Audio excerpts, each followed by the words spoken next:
right, we're going. Sweet. All right, Welcome everyone to, I guess not another webinar. It's to the first webinar on scan tools. And when we were talking about doing this, I had to make sure to bring in some ringers. So I couldn't find any. I decided to bring in Rich Falco. No, I brought in some real heavy hitters. You guys are really, really I'm on lucky. a diet. Come on. So, yes, I brought in Tanner Brandt of Diag Clinic, basically doing a lot of mobile and consulting. I also have Keith Perkins of L1 Training and Programming. He's got a brick and mortar shop. He's got mobile diagnostics going on. He also does training, obviously, but not only on his website, l1training.com, but also in-house. Periodically, if you follow him on Facebook, you will see him put up, schedules that you can go down to his shop and get some very high quality training. And then bringing up the rear, last but certainly not least, Rich Falco, CTI Training. He's been doing that for quite a while, and really kudos to him. Also, he does mobile diagnostics because the best way to keep your finger on the pulse is literally to keep doing this. So thank you, gentlemen, for joining me. Thanks for Anytime. Thanks for having us. Yeah. And I thought, since the title is Scan Tools, that we'd talk about scopes. Just to change it up. Then I really have to go now. Oh, I think I'm contractually obligated to leave when you say scopes. Yeah, I thought it would be pretty cool to talk about scan tools. It's a hot button topic. It's one of my favorite topics. One of those topics that if I start a conversation with Keith, it'll go hours. Yeah. And hours. And I guess it's really hard to start a conversation or even a presentation or webinar on such a subject without going after, by far, the most common question any of us ever get asked anywhere, whether we're presenting a class on virtually any topic. So I've done a fair number of scope classes, and still the number one question is, what's the best scan tool? And I just kind of thought, it's either like yes, or all of them, or depends. Mm-hmm. And I guess I thought I would also get your guys' opinions on that. So Tanner, you want to? So I would say it depends on what you're trying to do. All of them is technically the correct answer at this point. We had somebody reach out to Matt right before the show that brought up a good point about different types of scan tools and what you're trying to do with it, whether you're trying to graph or are you trying to do some type of relearn, do some type of coding, something like that. And there's tools that excel really good at graphing and how they display graphing, and then also basically I guess we'll call it rate, or how many samples per second the tool can take, and that changes the way your graph looks and what you're able to see when graphing. A tool with a really, really high sample rate, your graph is going to have more clarity to what you're seeing. So I guess quick, simple, easy way to think about it is if it takes a snapshot every 3 seconds, let's say, a long time. So 1 Mississippi, 2 Mississippi, 3 Mississippi.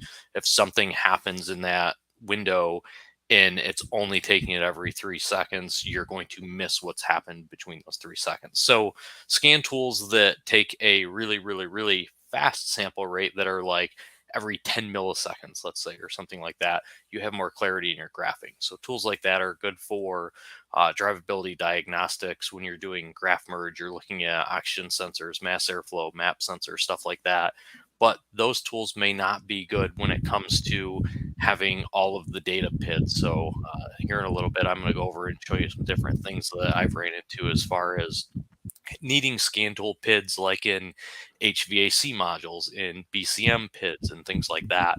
And sometimes tools that are good at graphing are missing PIDs in other modules and don't have the ability to do coding or are missing misfire neutral profile learns or can't do solenoid strategy on a Ford transmission or things like that. So correct answer is all the scan tools. Yeah. Keith, what's your favorite answer? Oh man, all of those answers I agree with. It always comes back to, first I say yes or all of them, and then it's what are you doing, right? Or what do you see? Because I've been known to bash a red tool here and there, snap on here and there. But legitimately, what are you doing, and what do you work on day to day? Because that tool gets a bad rap from me, because I typically, and with like Tanner and Rich, when we're doing mobile diag and programming, a lot of the times we're showing up because we have the tool that has the button, which is the tool that they don't have. And almost every shop has a Snap-on. You can walk onto a tool truck for $25 a week for 697 weeks. You can have a tool, right? So it's easy to get, and it does 100% of what you need it to do 90% of the time. Right. If you want to look at it that way, or if you want to say it does 90% of everything that would walk in your door, it realistically would. So because of that, I don't often have that tool. We have two within our network. And I found someone who likes both of them and gave them to them and said, don't ever let me see this again. But I'm paying for it every month. It's up to date. It's kept up to date. Please don't put this back in my building. And then we carry on with our day. But there's nothing wrong with that tool. It does a great job for what it's designed for. It's not designed to hook up to a Volkswagen and do SVM coding. It's just not. Yeah. So it does exactly what it's supposed to do. So again, what are you working on? What are you supposed to be doing? Are you doing a diagnosis? Are you trying to hit the special button? Is there a button you have to press to finish this job?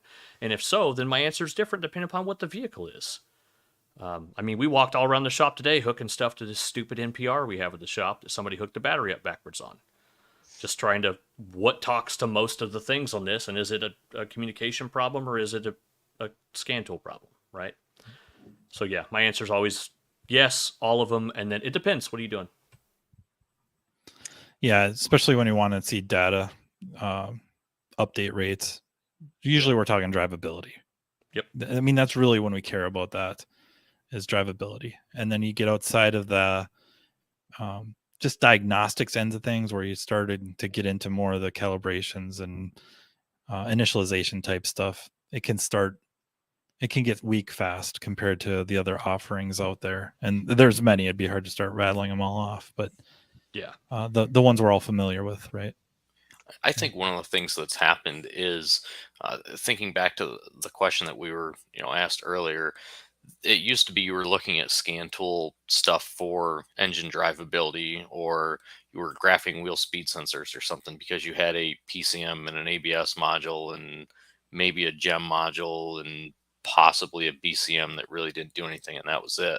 Now, like I'm going to show again here in a little bit, the amount of PIDs that you're looking at that have absolutely nothing to do with drivability, that have to do with AC systems turning on, or the car has a parasitic draw and a steering wheel button is pushed down and that's causing your draw, and that's in a BCM data list. Like, the amount of modules that are in the vehicle that you're having to use scan data for now that have nothing to do with drivability at this point. And even like for me, obviously graphing was always something, and still is something that I like doing. And when I teach the turbo class, I go over, looking at different PIDs to use that you're going to do during a drivability test. But so much of what I see in the day-to-day now is people calling me because the car has some problem. Maybe that's an ABS problem, an air conditioning problem. It could be an ADAS problem. The radar sensor has codes in it. I had one the other day, a Chevy Suburban, that was a no start and the dash was completely out, and it had been hit in the right rear, and the object detection sensor had fallen down on the exhaust and melted the object detection sensor and the entire harness there. So I was in it looking to see what could I communicate to on the scan tool and what could I not.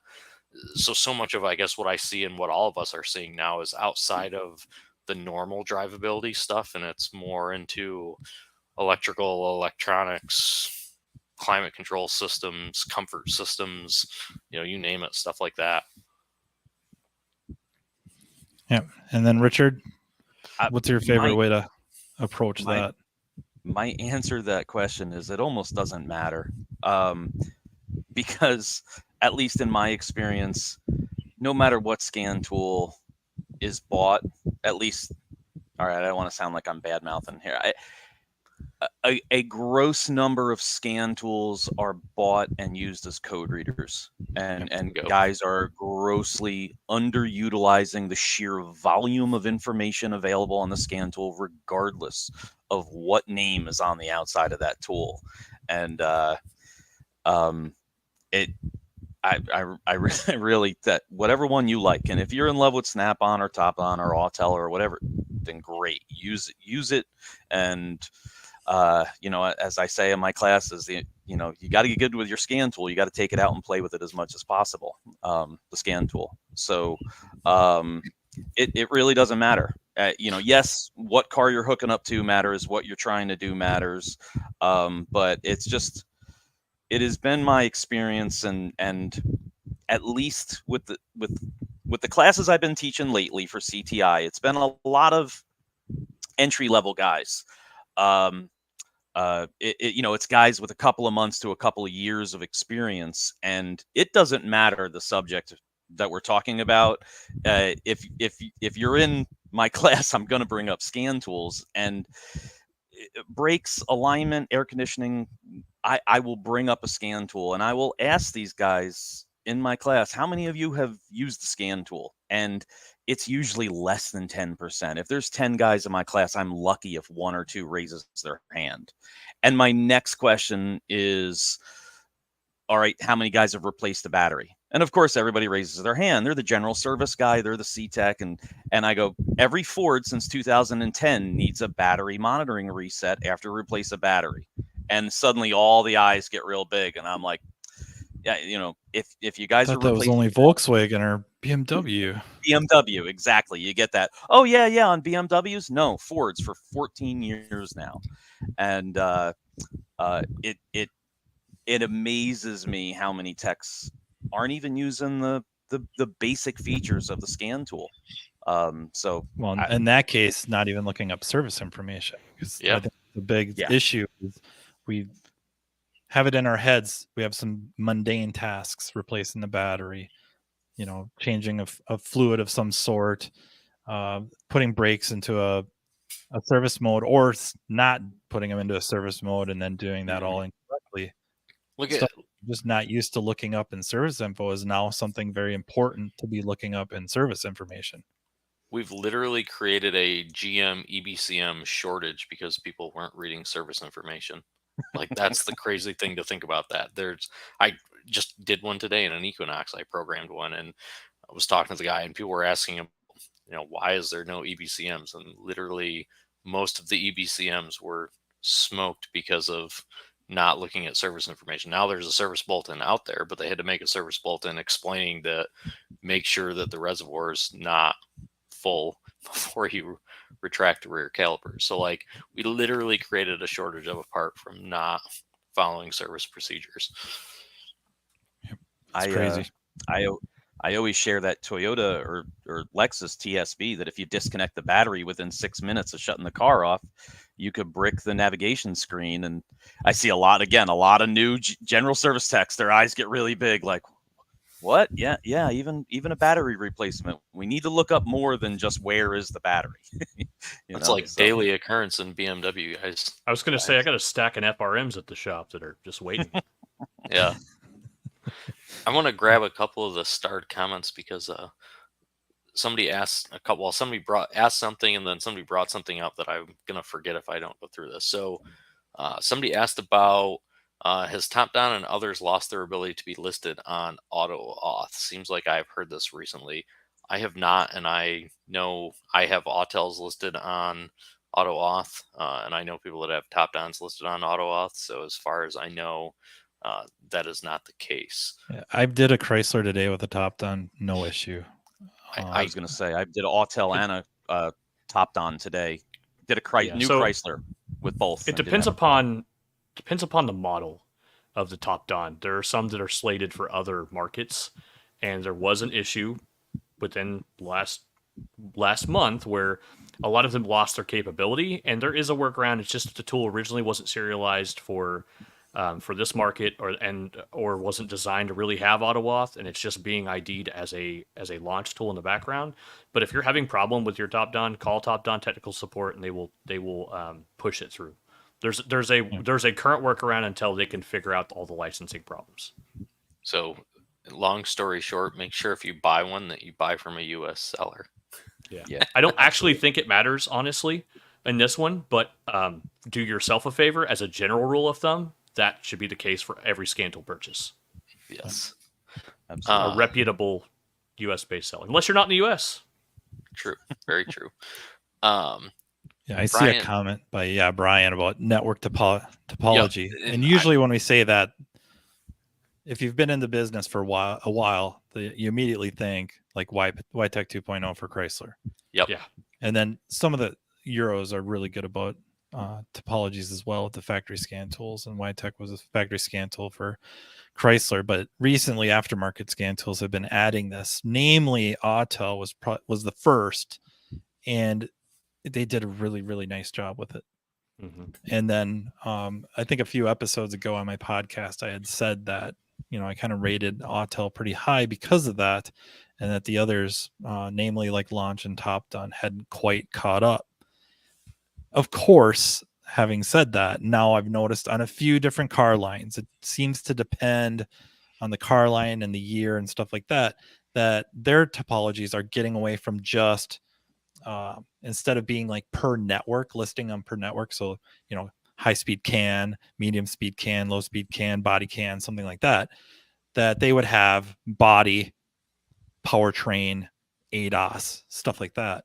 I've noticed on a few of them now that that's not the case. They are starting to list them by the network, which is it's immensely helpful, especially when you're running into a network issue. The one thing that I will say that is like hugely different between aftermarket and factory scan tools, so looking at YTech and looking at Autel, that a lot of people may not know if they don't use the factory scan tool, is when you scan it with Autel and you're looking at network topology, it scans it once, pings the module, shows it. With YTech, it consistently pings it, and I don't know how fast. I've honestly never looked up the white paper for it to see, but it's very fast. It's got to be, I'm guessing 60 milliseconds, because I think Jim is the one that told me that that's what OBD data can be refreshed at. So I'm wondering if it's similar time-wise to that.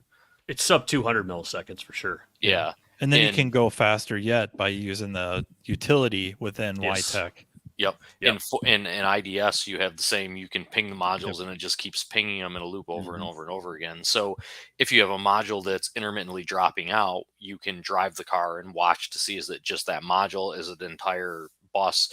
Where the aftermarket scan tools aren't doing that. So it is still a huge difference between a factory scan tool, the way topology works and looks, and the ability to look at the network live and constantly keep pinging, versus using an aftermarket tool that pings it when you scan it and that's it. And now you could take the module off the bus and not realize that it's gone until you scan it a second time. So there's a big difference there for sure. Yeah, and I've also noticed my X-Tool scan tools have now added module topography. So I think it's becoming a thing. One word of warning with the network topology: don't use the aftermarket scan tool as an indication of the network or the layout of the modules, because it's a great quick check and an idea of who's talking. But I've seen some guys chase network problems assuming that was the layout of the network, and really get misled. So that's the time to go for a wiring diagram. Yeah. It comes back to service information. It's hard to use any of this equipment independent of service information. It doesn't matter if it's a scan tool or a scope or a meter, test light. It's really difficult to do pointed tests accurately, efficiently without the roadmap. So absolutely, they just go such hand in hand. I'm kind of looking at this comment by Bob about beyond the YTech and Autel. It would be like the Ultra series with the 909, 919 Ultra, how many other scan tools would communicate with Chrysler power sliding windows? That is such a specific question. That's Sliding because doors, Bob works on handicap conversion Handicap vans. version, yeah. So yeah, so off the top of my head, I don't know. I can tell you I've been frustrated enough times with other vehicles. I won't grab a tool but a YTEC for a Chrysler. I'm with you. That's where I'm at. It works so much better, and it just. But if you're stuck with an aftermarket tool, I will say the Autel does work really, really well. I haven't checked Bob with like my Think cars and all the. I mean, I have almost all of them. Like most everyone in this room, we have between us, we probably have every tool there is, and Yeah. be something to check. I don't actually know the answer to that. And then we're kind of on a roll here. Yeah. Paul has a question. Since no scan tools come with much of a manual, where can everyone become better at using the scan tool in their hands? And hopefully, Rich. partly, yeah. Whip it out I- and play with it. Yeah, take it. Well, I'll say this. With my Diag business, I want to be cool like Keith, so I got myself a Zach. So my guy is new to the industry, and I have, if nothing else, I've got him trained to hook up a scan tool, scan all modules, and start there. So from there, who's talking, who isn't, what codes do we have, then go into modules. And oftentimes I'm teaching and he's, I'm remoting, he's calling me over the phone on break time and we're going over things. But more often than not, if we're working together, I will try as much as possible, because I'm lazy, to stay in the driver's seat and look at the scan tool as much as possible, point out things to him. And I've kind of gotten him in that frame of mind of what can I see from the driver's seat before I grab the scope or test light or whatever other tests it may be. So it's just using it on as many cars as possible. And you start coming across data PIDs you've never seen before. And that takes us right back to service information. If you see a data PID that you've never run into before, how do you know if it's a truly valuable data PID or not? If you've, I know not every manufacturer gives us just a nice complete list like Toyota or GM do, but you might be able to drill down through service information and find out, oh wow, that data PID is an amazing piece of information related to this specific problem. And I might not need that right now, but now I know that on these cars for the next time. So it's just a matter of doing it. Going on to quick what you were just brought up, I didn't want to interrupt you, but I didn't want you to leave that topic. Looking at data PIDs that you don't know about, you can use ScanShare. A lot of people don't know about ScanShare. It's a website that has a bunch of known good scan data on it. And if you don't know, like, is this PID that I'm looking at good or bad, and what should it be?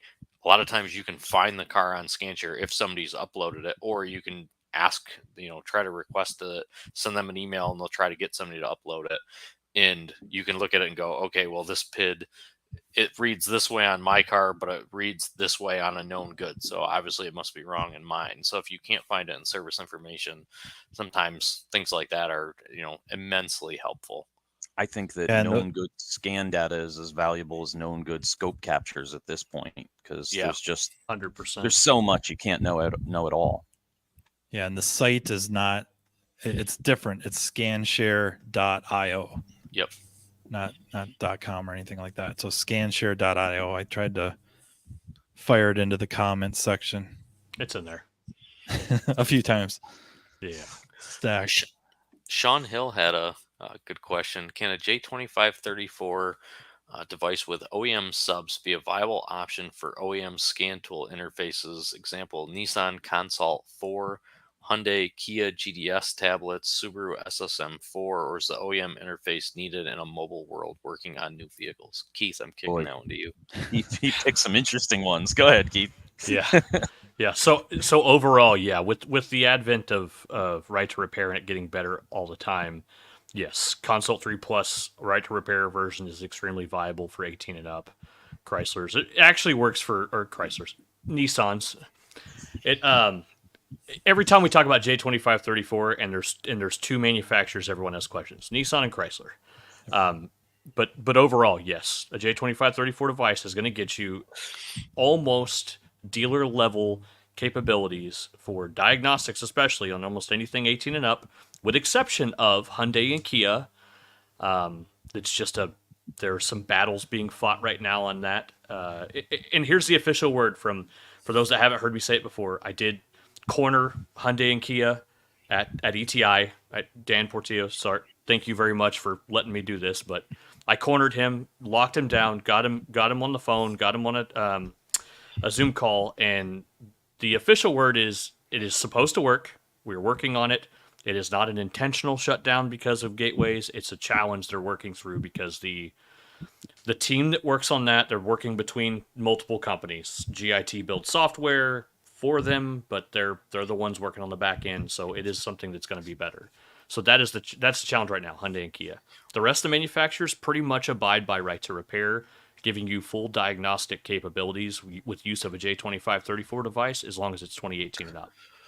One of the things that's difficult, and you gotta, like, everyone has to kind of think through this, is that when you're looking at J2534 device versus factory OEM interface, with like Hyundai and Kia, this is a perfect example, and Chrysler is a good example of that. So Hyundai Kia uses a tablet and dongle from GIT. So the dealers are using that, and all of the engineers are using that when they're going through vehicle like infrastructure, building everything out. So when it comes to J2534, if something doesn't work, typically the dealers don't know that it doesn't work, which means it doesn't get kicked to engineering. So the only way somebody realizes it doesn't work is if someone in the aftermarket tries it, and then it's up to us to try to tell everybody. But then, like Keith said, they've got to get a team to work on it, but it doesn't really affect their dealers. So, it's hard to get people to work on that stuff.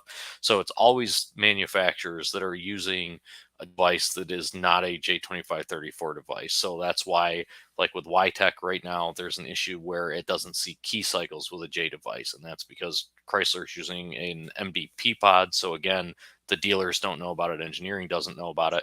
Nissan's VI2 and VI3, and same thing, doesn't see key cycles again. So if it's a interface that is like the MDI2 or VCM3, even though those are factory interfaces, I'm going to simplify it and say they're closer to a J2534 device than obviously an MDP pod or the dongle for Hyundai, Kia, stuff like that. So typically, if it's a non J2534 type device that the factory is using, those are the ones that tend to have issues using a J2534 device in place of the factory interface.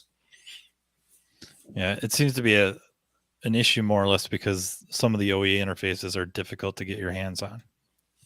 So you're almost forced to use the JBox version, R2R version, at least till you can get your hands on the legit interface, because it just seems to me like if that's your gig, you're the mobile guy, you're showing up, you're the kind of, I guess, the expert, I guess. You're supposed to be the guy to be able to get it done.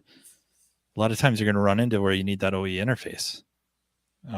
It's not going to provide the hassle you may have with the JBox, and that's not dumping on the JBox stuff. It's not like I don't use it. Cardac 3 Plus, is what I use for a few different things, and a lot of them are more friendly than others. Toyota's super friendly. You could probably use about anything. You could probably find yourself a Snap-on red brick and use that as an interface. It probably I have an Ease J device that will work with the Toyota. It's super friendly. Yep. The original interface with an Autel Scandal Keith used to use it all the time. Yes. Literally anything works with it. The black interface. One. There was not a JBox. That's awesome. But I have videos of using it, or I have pictures of me holding it up with TechStream in the background, and people are going, "How does that work?" I'm like, it works. Install the drivers, it'll go. Yeah, TechStream doesn't care. Works. Yeah, and same with Honda. I mean, Honda has worked for years with virtually everything. Yeah, if you can get it downloaded. It takes days. Yeah. It seems. Well, I mean, but we hear the horror stories about the J boxes with certain car lines. BMW comes to mind for one, and really Mercedes. That was Disastrous. That Yeah. was complete But- disaster. BMW, another perfect example. It's an ICOM that's from Actia, so it's not even, it's completely different than anything else. Not a Cardac device, not a Bosch device. Yeah, and a lot of times you're not interfacing, or I got to watch how I word that. You're not hardwiring it to the laptop running the ISTA D, ISTA P.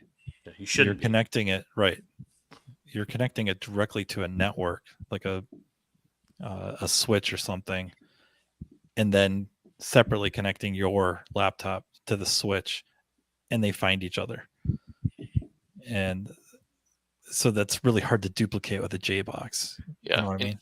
And in the plant, I mean, this is going to be I don't know how to explain it. In the plant with BMW, they're using an ICOM that doesn't look like the dealer ICOM, but they don't even know what is. Does it look like the clone ones?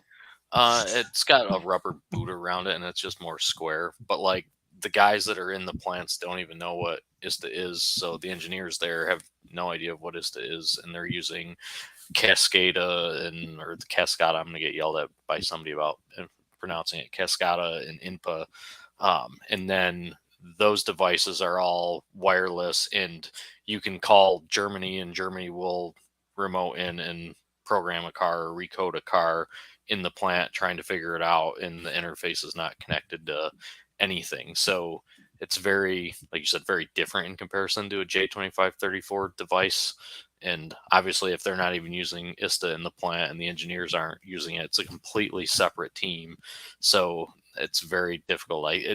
The amount of, and this is all automakers, the amount of people involved in engineering for one person does engine stuff, one person does body stuff, one person does AC stuff, and then the engineers in the plants are using engineering software, and then the guys that are in charge of dealers are using another software. And when I was working at the plant, one of the things, they had a seat issue, and I knew that they were going to have to replace or recode seats, and I brought up to make sure that the function was in ISTA, because once we realized what was happening with them, that it was going to have to be recoded. One of the engineers goes, "Well, what's ISTA?" And then I realized that, okay, people in the plant don't talk to people outside of the plant, and there's just a lot of people don't realize how many lines of communication there are in a car company. So obviously I'm sure it's there now, but he had to find the right people to talk to figure out, was it already in ISTA, how to get it added in ISTA, and those people were not, I assume not in the US. I think it had to go to Germany, and Germany then decided on what to do with ISTA. But different software, different people, different teams, like there's just so much involved. And that's why if they're using a completely different interface and you're trying to use the J2534 interface, that's just adding a whole nother thing into the mix that they don't know anything about. So I think Jim's got a softball here for Rich.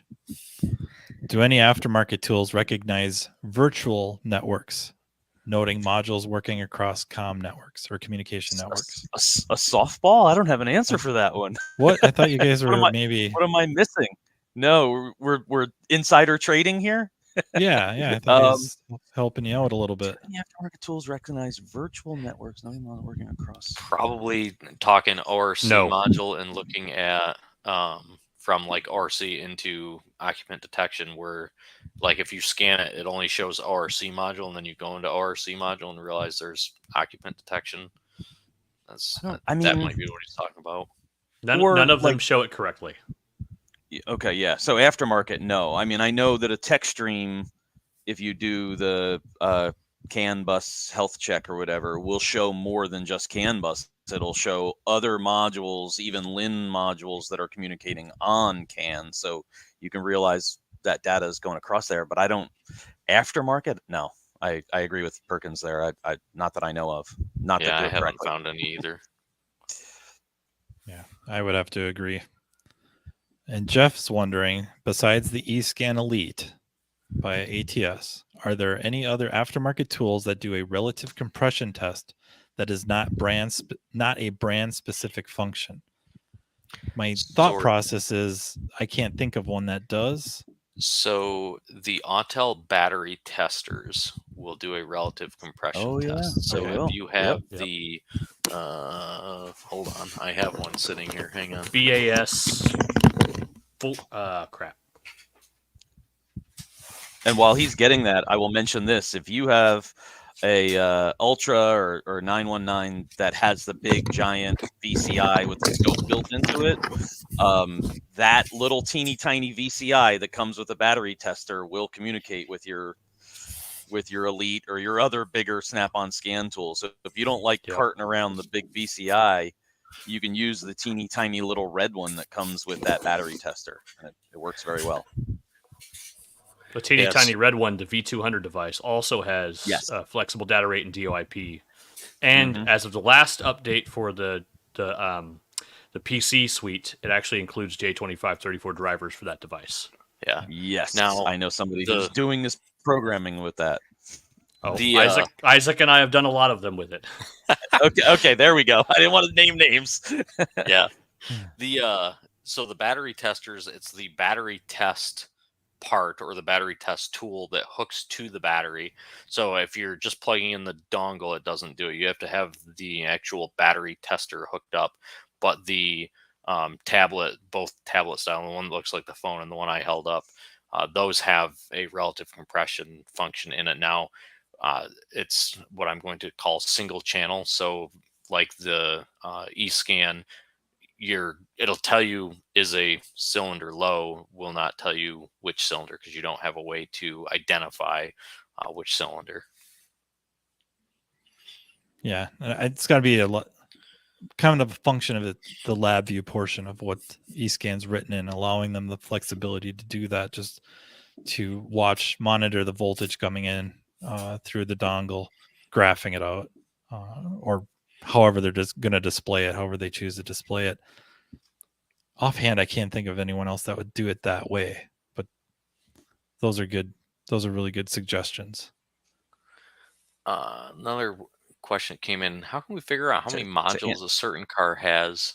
Oh, go ahead, Rich. You got something before I read this one off? Oh, no, go ahead. I was going to answer. Cole down there asked, does the dongle from the BT608 work with the Ultra? And yeah, that's the VCI 200, so it should. Yes. Go ahead, Jason. Tanner, sorry. Okay, so Jason said, how can we figure out how many modules a certain car has? Say we scan it and it skips the module, but the car has it.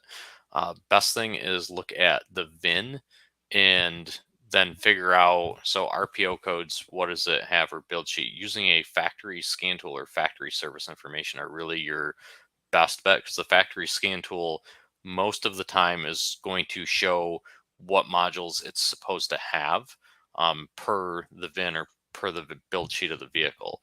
So where an aftermarket scan tool, you may not know, does it have it or does it not communicate? The factory scan tool is going to show that it's supposed to have it and that it's not communicating.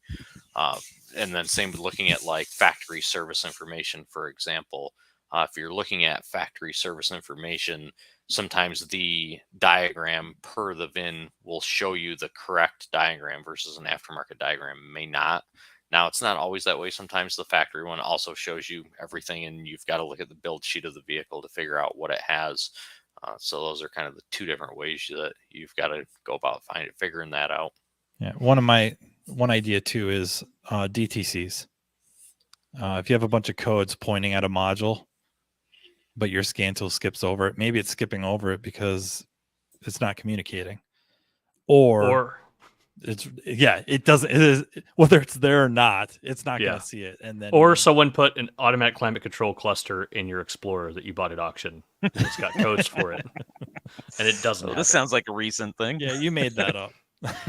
The stuff he just brought up a really, really good point, and this is something that really should be talked about more. Is currently auction cars are an absolute disaster. You never know, is the VIN that I'm looking at on the vehicle correct? Is the vehicle cut in half and two cars put together?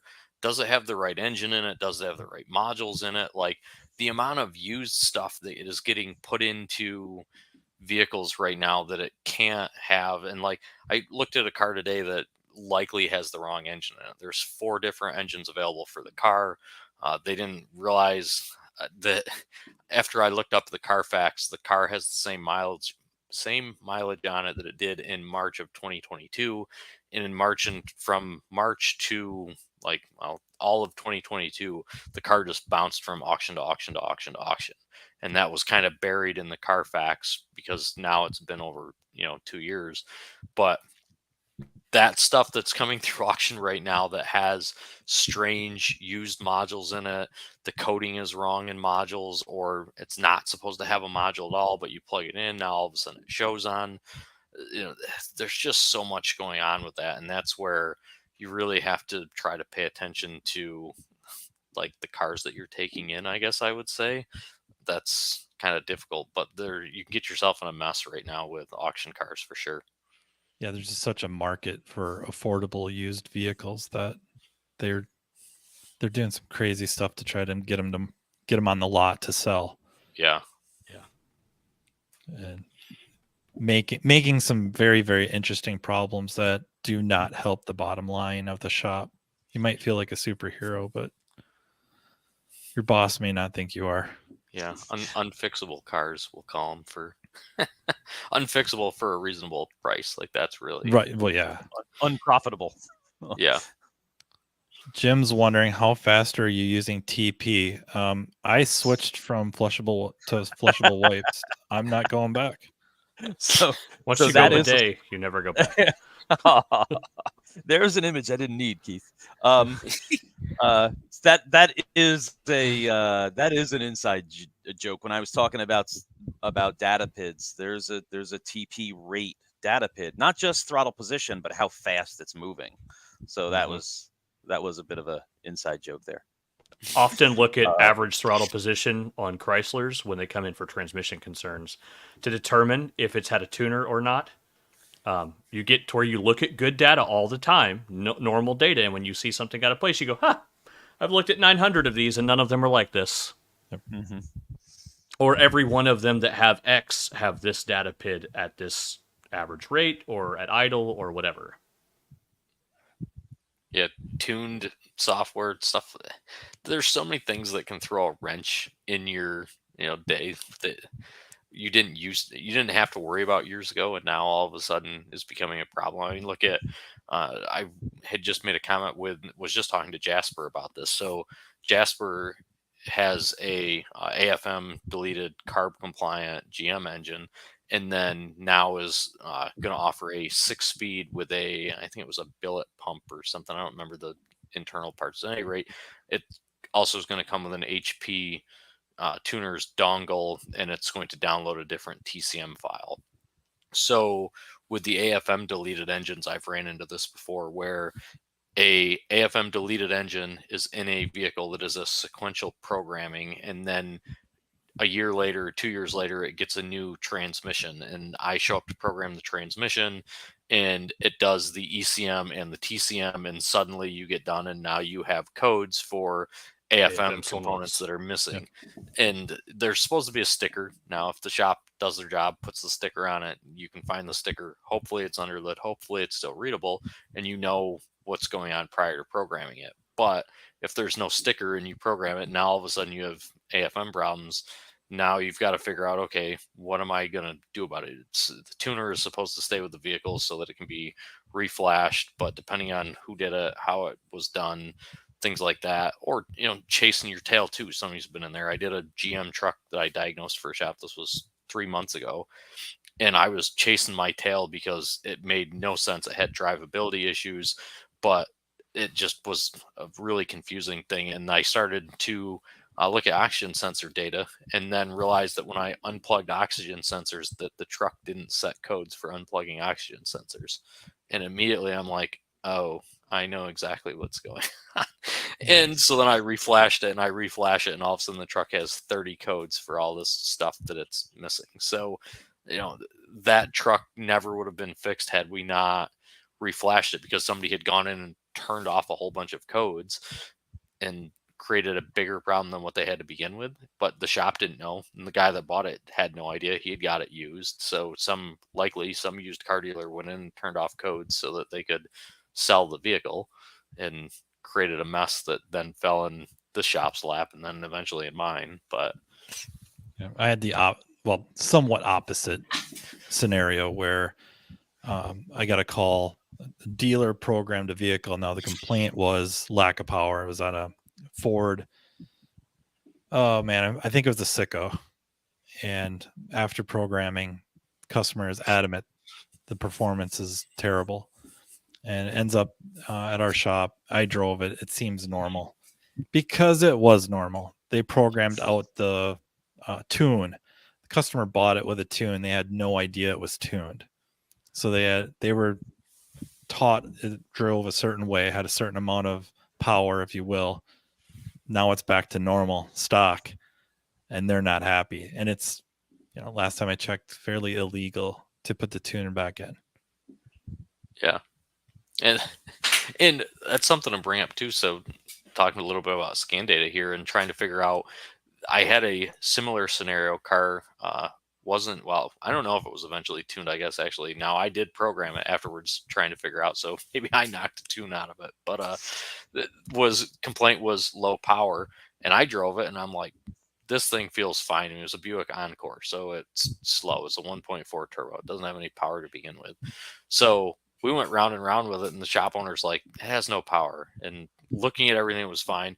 I used the ATG calculator for volumetric efficiency and horsepower. I didn't really care about the VE part of it for this, but I showed him, look, let's put all the numbers in from scan data into the ATG calculator, and horsepower was within, or like estimated or theorized horsepower was within 5 horsepower of a new car, and so was torque. I'm like, obviously this car is fine. So you can use scan data and a calculator to determine, does this car actually have a problem? Is it actually low on power? So that one, I was able to show the shop and go, look, the car's just slow. I don't know what to tell you. Like, it just is what it is. And he looked at it and goes, oh yeah, I guess you're right. It does show that much horsepower. Oh, at that point you're done. But without using scan data to do that, you're kind of otherwise guessing, or that shop owner was didn't really want to believe it, I guess, at first. I had I have a Jeep specialty shop that calls me. So every Jeep has some sort of pedal tuner or something aftermarket, or 4 million LED lights the same fuse. So, but they call me about a drivability problem with a Jeep, and when I get there, it's the newer 4-cylinder Wrangler with an aftermarket belt-driven supercharger on it. And I'm like, I don't know what software it has on it. I don't know, what kind of tune it has on it. And I ended up just going to global data and graphing throttle position, RPM, and mass airflow, and took it for a drive. And you could watch the supercharger lock up. Supercharger was going bad, and it would, stop spinning, lock up, the belt would slip, whatever it was. It didn't make any noise, but RPM is steady, throttle position is steady, and mass airflow just falls flat on its face. And I said, guys, I took it for one drive, and again, I had Zach with me, so I'm like, let's see what we can figure out from scan data. And I didn't trust the enhanced side because I just didn't know what was there. And just from those 3 data PIDs, I came back and I said, take the belt off that supercharger. I think it's binding. And they called me, 20 minutes later. I was on to the next car, and they went, oh yeah, this thing's falling apart internally. So it's just action reaction with scan data will sometimes tell you everything that you need to know if you know what to look for. I just saw a comment, and I'm gonna bring this up because it was a really good comment. Robert Kenny, let me show it here. They need to be careful turning. Ben, to answer your question about the best and only scan tool to buy, Actron is the name. I was going to put my vote in for Car MD. Yeah. Then I have fixed. a network of master technician. Yeah, I was going fixed the whole way. Yeah. All right. Sorry. You're good. So Robert says they need to be careful turning off codes. I've had DMV show up asking about cars that have been inspected. How AGR monitor 2 years ago, but doesn't this year. That valid point. It's Ooh, wow. funny to think I have not ran into that, and I'm no longer in an inspection state. Robert's from up in the area that I'm from originally. So yeah, that's a thought somebody was looking closely at the scan report from it. And I'd be kind of curious about, I mean, I guess it depends. Well, no EGR should be deleted, but I'm going to say it depends on if the car goes out of state and then comes back. I mean, that's going to be kind of, or goes out of country. It could go, it's where he's in, he's upstate New York. So it could go to Canada and then come back too. So. Bobby's wondering, is there anything we can do about the climbing subscription fees? Would any of the companies other than Snap-on be open to doing something like a group buy for shops where everyone there can update their tools for a significant discount? Knee-jerk reaction, charge more. Yep, I got a real quick answer for that, which is no other industry and no other anything anywhere at all could I ever think of where we could induce a vehicle manufacturer to change prices on something. So you can make an effort to maybe push for some legislation, but most likely the best answer is costs are going to increase, so your price has to increase. Yeah. Have you bought milk or eggs in the last 2 years? Yeah. Or, I mean, if you're talking about a group buy, talk to the shops or techs in your area, and maybe the three of you can split a subscription. I don't know if that's legal, but best way to not break a EULA is to expenses. Yeah, best way to not break a EULA is you each buy a different tool and share it. Yeah. Or, I mean, the one thing to consider too, and this is more, well, I guess it depends on the manufacturer, but I'm just going to use Autel as an example. So you're buying a update card for an Autel. I'm positive that if you reach out to, Isaac or AES Wave or any of those guys, that if you get 50 guys together to buy update cards, you probably could get a discount. So, it depends on the tool and how it works, but I'm sure that because that you're buying like an actual, I'm going to call it a unit, you're buying a card, you could certainly buy those in bulk from somebody. I'm sure they'll cut you a deal. Justin Porter, does Otis see key cycles now with a J box? I think the issue is a J box might be too vague. With a cardiac device version 23.1, we'll see key cycles. I do not believe 23.1 is out yet. I think it's slated for September.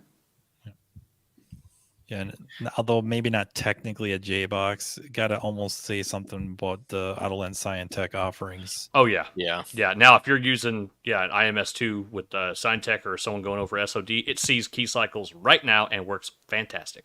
Yeah. So, but it will have support using a cardiac device and most likely others, but it's tested using the cardiac 3 plus. this question is for Keith, so he's just ignoring the rest of us like we don't matter. James knows who to ask. Keith, do you have any information on Nissan VI2 repairs? Yes. Next question. All right. So I have repaired quite a few of those. What I find is the CAN transceiver on the board dies. You can try it on a K-line vehicle. If it works, then the CAN transceiver has failed. Those are not available. They're not in production anymore. You're going to have to buy another one that has a different problem and steal the CAN transceiver off of it and separate both pieces of the board, which there are 36 pins holding them together, and it's between the two. Hours and hours of work. If it doesn't turn on, it is one of 26 different issues, half of which the parts are not available, which is why Nissan's moved to a Bosch device away from the Tata-built VI2. That you also no longer can currently get. Right. Yeah, it sucks. It's frustrating. I have 3 of them at my shop that will only work for K-line vehicles. I have one. Maybe I'll stop doing Nissan. Who wants to buy it for $20,000? Tom Pippo asked, when IDing a GM with my Autel, I often have to identify C options, HVAC options, radio options with a choice of 4-digit numeric codes, not RPO codes. Any clue how to get proper info? I'll let Rich take it since he raised his hand, but one thing I just want to add, some people asked this before and asked why the Autel does it. The factory scan tool does it as well. Yeah. So just to add that, but Rich, go for it since you said. I was going to share my screen, and I was going to say repair link and share my screen because I brought a oh, there it is. Yeah, okay. so there you go. So, let's see. RPOs are you easy. got your Sierra up.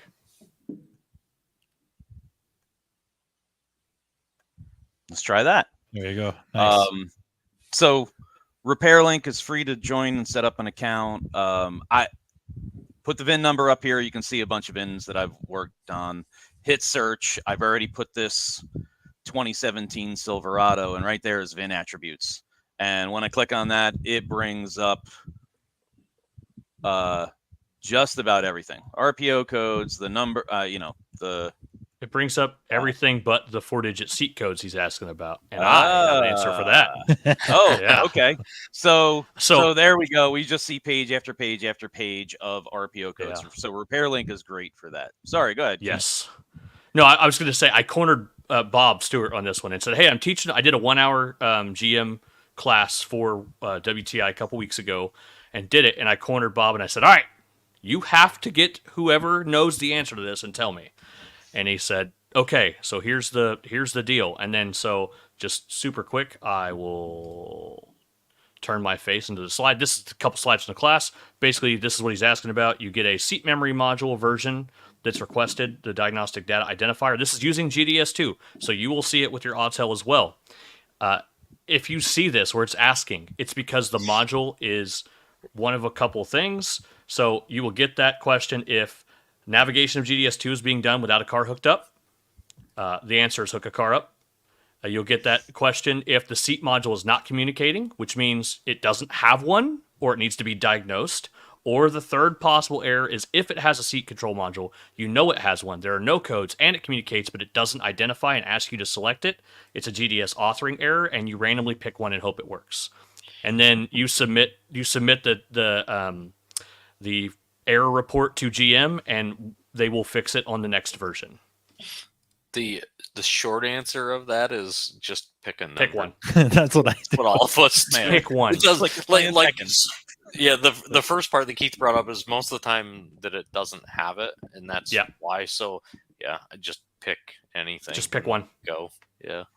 Yep. But that's directly from General Motors. And then he went on to say that, yeah, you can randomly pick one, but please submit a request to us and we'll try to fix it. There's something wrong in the back end. That sounds like stuff that I probably won't do. I'll pick one. Real quick, Scott asked this. No, they were talking about Volkswagen. Do not use a J2534 with a BMW. So just, I didn't want somebody to go back and say, they said they could use J20. Yeah, don't do that. No, Otis only. Just hope you have a month to get it. And Bob's training the trainers here. Yeah. Chrysler Oh minivan yeah, I trivia. read that one. Wow. Caravan platforms use door counts to determine door position, open to close. Pacifica platform uses inches on the passenger side and percentage on the driver's side. And no, I have no idea why. Just something for you guys to notice. We need Chrysler Bob doing Chrysler stuff, We need Bob to do a minivan class because he sees such like specific random things with Toyota minivans and Chrysler minivans, and he gets to see all those issues with those vehicles, and it's a very needed class because even though it's just vans, it doesn't matter. We're all going to see a van in our shop. Every soccer mom has one that the kid has like thrown food all over the place, and it's going to be destroyed anyway. So we all haven't need to know lived more about vans. You have not lived until you've gotten to work on an MV1. That's right. A VPG MV1. Yes. My aunt owns a company where she drives people around to doctor's appointments, and she buys a couple of them every year for about $800 at an auction. So they are cherry when she gets them. And I have done an untold number of cloning of modules because half of them are CNG. And there is no programming. The factory tool for them doesn't have provisions for CNG, and they're disastrous. It is half Chevy Uplander, half Ford van truck. Yeah. I might need Adrian to re-ask this because I think it must have been linked to something specifically we were talking about. Yeah, he was asking about JLR specifically. Okay. So the problem with DOIP devices that actually do DOIP that are J2534, they still don't function correctly for JLR because DOIP, there is DOIP standard, DOIP USA, DOIP Euro 5, and then DOIP actual diagnostics over internet protocol, like actual internet protocol. So almost all of them, all the J boxes that we use are built to the USJ standard, which is completely different than the US Euro standard, which is a problem. So like JLR, the only devices that really work are the Pathfinder device and the DA dongle. And because Diagnostic Associates made the original Davina device, they have a DOIP version that's available, but you got to ship it from overseas. And Ben is brave enough to let everyone know he is buying 3 fixed interfaces. Yeah. So, congratulations. So Jeff Barnes asked, are there any manufacturers planning on locking out aftermarket tools, and is there any news about them using auto-auth or something like that? No manufacturers planning on locking out anything. Chrysler uses auto-auth and then potentially Nissan in the future, but that's it so far. But they don't have intentional movements to do that. Correct. Right. They're going to create security gateways that will inevitably cause a function or many functions not to work on your tool for a period of time until it's worked out for the aftermarket. But yeah. And Jeff works for me, so I don't know what he's griping about. Nice. He's just mad because his Autel doesn't do all the stuff his Autel does.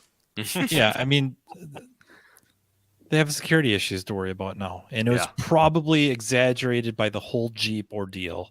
Yeah. Where I'm sure everyone's familiar about it. A couple of, I guess we'll just call them software engineers, hacked, quote unquote, hacked a Jeep. The thing is they didn't just sit at the gas station while somebody was filling up, hacked the car. They had possession of the vehicle for a fair bit of time, and they got to spend a lot of time with it. Physically, yes. Physically, inside and out. And then they got to the point where they could manipulate many different things, radio volume, I think the accelerator even. And yeah, that didn't just send Chrysler into panic. That sent everybody into a panic. And there's a lot of vehicles that have secure gateways that just aren't really enabled the same way we're seeing with Chrysler and now really with Nissan. And I think a little bit, like you hinted earlier, Hyundai, Kia, a little bit.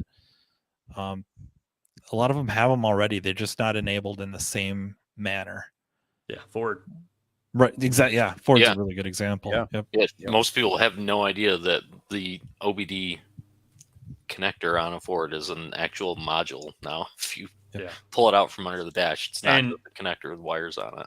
On a 2020 Explorer, they have a gateway module that's not the OBD2 port, but it is one of those OBD2 port ones bolted on the back of the BCM. So on the back of the BCM, there's one of those gateway modules with an OBD2 plug hanging off of it, bolted on the back, but the plug-in has another harness that goes off and goes to the OBD2 port under the dash. Because they already have one. They already have a gateway. Why make one that doesn't have this piece when you need it for everything else? Yep. I kind of like this question. Miles, hey guys, where can I get training on more info on expert mode on VW Audi? Snap-on Zeus, primarily a Snap-on user because the shop has it. I'm going to tell you the warnings are scary, but you're probably going to want to use expert mode anyways. Maybe don't want to fear it quite as much as you may. Depending on how many Volkswagen Audis you're working on and what vintage, you may want to look at getting yourself a VCDS. I don't think they're expensive enough to cause your shop to balk too badly. You will feel much more comfortable using that. And then if you're working a lot newer Audis, Volkswagen Audis, namely like the UDS stuff, it's so hard not to go with Otis. And I know that sucks because the interface is the Voss 5054, 5055. No, 6140. 6154. Yep, 6154s. Yeah. Sorry about that. The interfaces are really, really, really tough to get your hands on. So then you're also kind of looking at Otis, the hoops to jump through to get that up and going, and then probably like an Autoland Scientech iScan 3 or the SF version. Sweet. But I would not fear the expert mode. I know the warning comes up. It scares the bejesus out of you. Like you can wreck stuff, render the car disabled, something like that. Just click buy. It would be harder to wreck it than you think, or at least what they would have you believe. With the VAGCOM wiki, I mean the VAGCOM wiki gives you all of the measuring blocks and all those numbers that To use in conjunction, that could allow you to see or understand what you're looking at in the snap-on with expert mode. that's pretty good advice. So if you go to the ross-tech.com, there is a search function, and use that in conjunction with whatever tool. It wouldn't have to be Snap-on, but for your specific question, the Snap-on in expert mode, it'll give you the measuring blocks, what the fields all mean. Because if I remember right, Snap-on does not identify any of that. So it'll work, but you'll have to use it hand in hand with Ross Tech. I think almost specifically the website, the information on the website to help you decipher what is what. But like I said, if we're working on, I almost hate to put a year on it. Would you guys say pre-20? Is 2015 too late for VCDS? When you get into some other like Kessie stuff, even ABS modules on anything with a push button start with a Kessie, SVM coding's required, so you can't do a whole lot of replacements. But yeah, even up to 15, 16 with drivability and stuff, you're fine. It works well. So it'd be hard not to get a VCDS. Yeah. Tyrell, could the battery tester high voltage battery for hybrid and EV vehicles? I think he was wondering about the one I held up, and I gotta say no. Yeah, no. Yeah, that's, you can do that from the scan tool. Yeah, with that's almost everything. As far as I know, and I'm sure there's very specific instances where this is wrong, but as far as I know, there is no manufacturer that really has you going to the high voltage side directly for testing. Yeah. Almost all the testing is done with a scan tool, and then maybe very specific parts outside of the battery. Yeah. Offhand, I can't think of anybody that has you open that up to do any sort of testing. Yeah, based on DTCs, it may be a dead to rights. You must replace the battery module assembly, or you need to go check for leaks in high voltage and insulation, and then replace this part. Yeah. All right, Damon. Almost said demon. Sorry, man. Damon. If factory tooling isn't available, say for a BMW or Mercedes, what is the success rate for coding and programming modules? Autel support claims they pay for the licensing and capabilities to access files to complete a coding or programming event. I've been 100% successful thus far. Thank you for your input.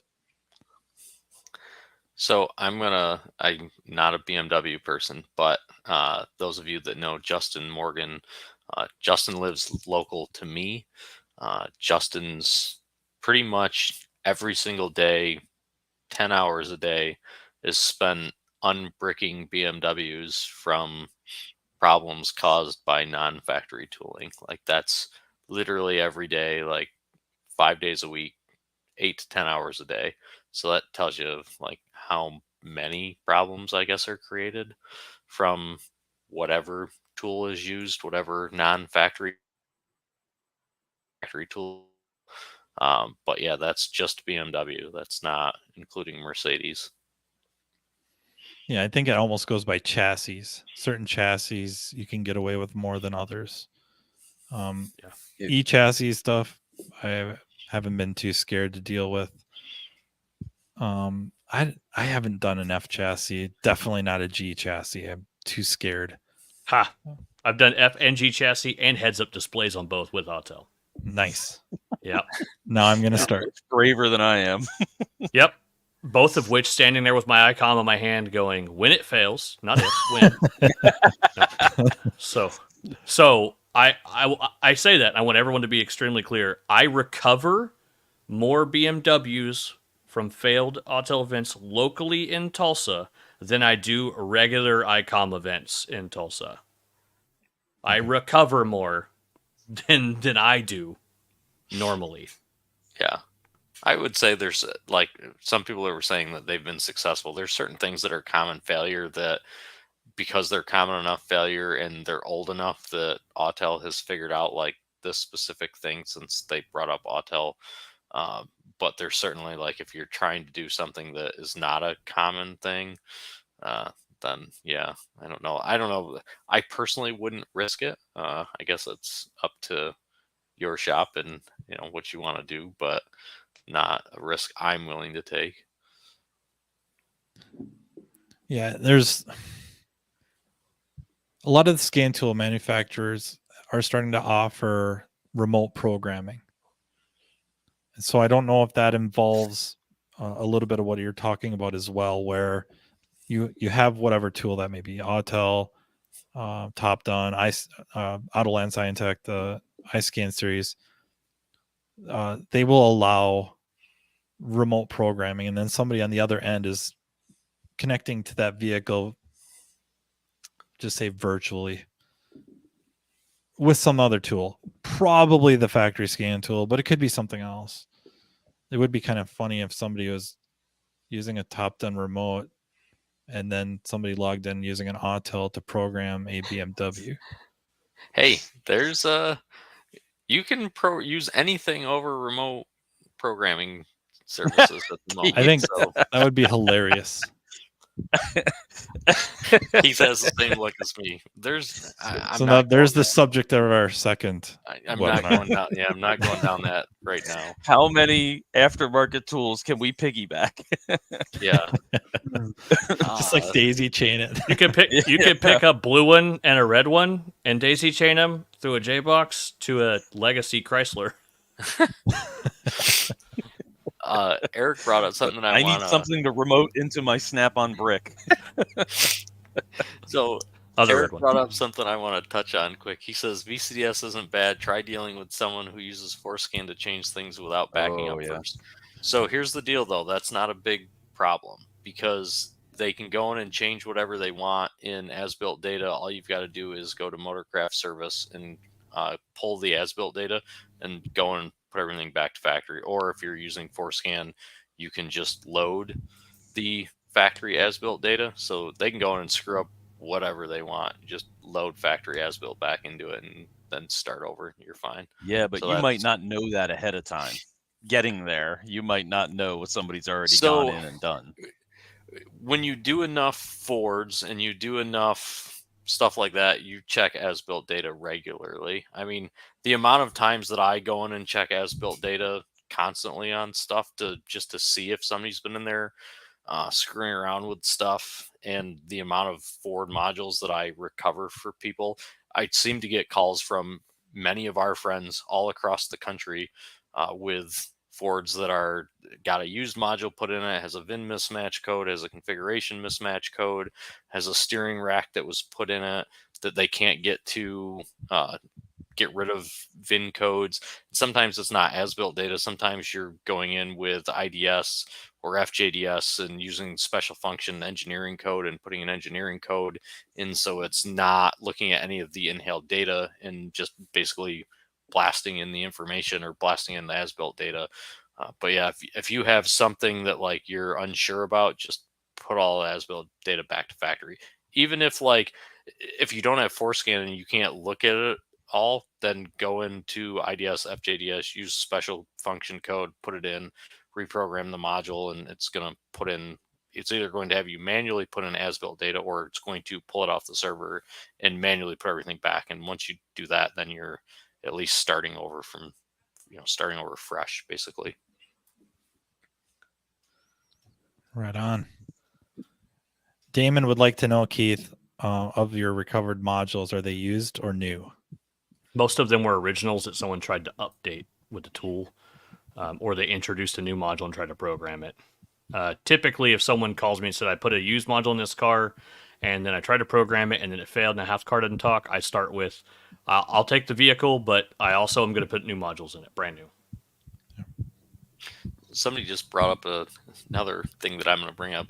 It says, how many times has ForceScan bailed out on tuned vehicles? It's not a ForceScan thing. That is everything. It's looking at basically the software number that's in the module, and if it's whether you're using IDS or FJDS, if it cannot recognize the number, somebody has gone in and played with software numbers and it's not a factory number, it's going to bail on it. So that's why sometimes with diesel trucks, if you try to update, and this isn't just a Ford thing, but it happens more on Fords, IDS, FJDS will pull the file and say it's not recognizable and then not want you to do anything to it. Now you can go in and put in, again, special function code, and as I call it, it's just going to force it into it, but the module may fail at that point. So not specifically a ForeScan thing, just when people start messing with software stuff, and Keith's can, I'm sure, talk more about this than me.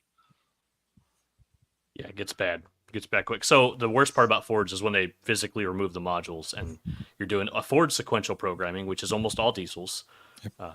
When you go to do an engine control module for a 6.7, it does engine control, particle matter, NOx, GPCM, and if one of them doesn't communicate, it bails. So a replacement PCM on a tuned truck, we get them all the time. I'm in Oklahoma. We don't have a state emissions or safety testing. You just got to have a face to have a driver's license or most of one. It happens often, and we're in diesel country. And we are called for, hey, PCM died on this Ford truck. We need you to come program it. Just so you know, it was tuned. We know that it's not going to start but one time when we get done because there's no EGTs, blah, blah, blah, blah. I immediately they know, I know you guys won't tune it. I know you won't do it. I was like, okay, but here's the problem. It'll fail programming unless they tuned it. Unless they left all of the components on the truck and communicating. So they're like, well, what do I do? I'm like, you go buy $2,900 worth of stuff and plug it in and let me program the PCM. And then you can do whatever you want after I leave. I don't care. Yeah. And I misunderstood his comment. He said how many times he's gotten bailed out by ForeScan, and I agree. Yeah. Yes, all of us, the amount of times we've gone in and fixed something, and somebody brought up about somebody swapping clusters and radios trying to upfit something and playing with stuff with ForeScan. That's definitely a problem, and the only way you're going to know, that's where ForeScan can be super helpful with bailing you out, because you can go in and look and say, okay, what is the as-built data? Does it match the as-built data from the truck? And then at that point, you'd see that it won't. So ForeScan is a lot easier to look at as-built data and manipulate as-built data and stuff like that for sure. Yeah, it's nice. I have a shop down here that does a bunch of diesel modifications because we're not an emission state either. And one of the things they'll do is put oversized gas tanks in it, and you go into the cluster with ForeScan and change the gallons, and the next thing you know, it says 970 miles to empty or something. It's reading correctly because it knows the true capacity of the gas tank. So ForeScan's nice. Yeah. You stole the example I was going to use. Yeah. Yep. Darn it. My 17 F-150 Platinum did not come with adaptive cruise control, but it came with lane departure. I put a cruise control module on it and got as built from an identically built truck, and then changed the first two lines just with a hexadecimal editor to my VIN number instead of theirs, and programmed it with ForeScan and turned it on in the cluster and in the ABS. Yep. Or added cruise control by installing a different steering wheel. Yep. And turning it on. Remote. And that's programmable parameters even, though. Yep. Some of them are, yeah. Yeah. It seems like the last one I did, it's a while ago, I had to do it through the as-built data. Yeah. Yeah. It was crazy because I'm used to just going into programmable parameters, enabling it, done. Yep. Done. And that one, for whatever reason, and then remote starts. A lot of times, if they want remote start, you just get the key with the remote start. You might have to get a different. You might have to get a different BCM, but the last one I did, it was ready to go. You just get the remote, go into the as-built data, edit a line, and it works. Or two separate lines. There's two separate lines that you edit, and it works just like magic.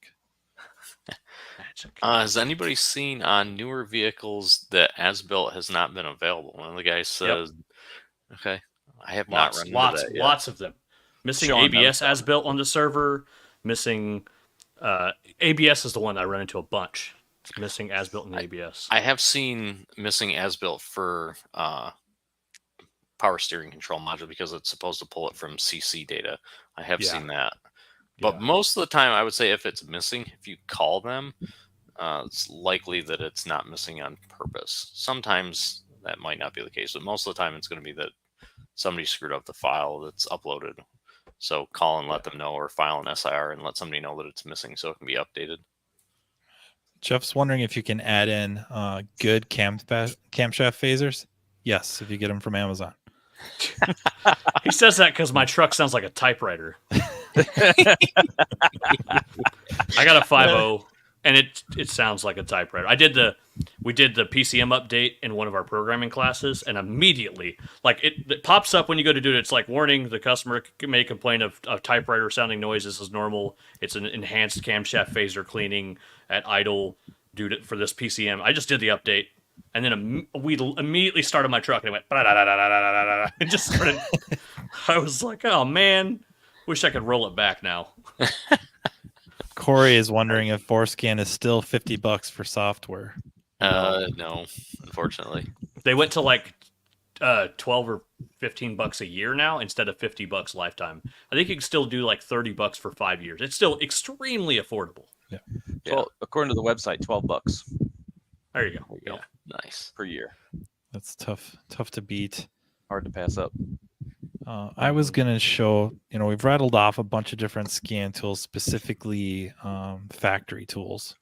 I'm just saying, I win because I turned this into a programming podcast. That's right.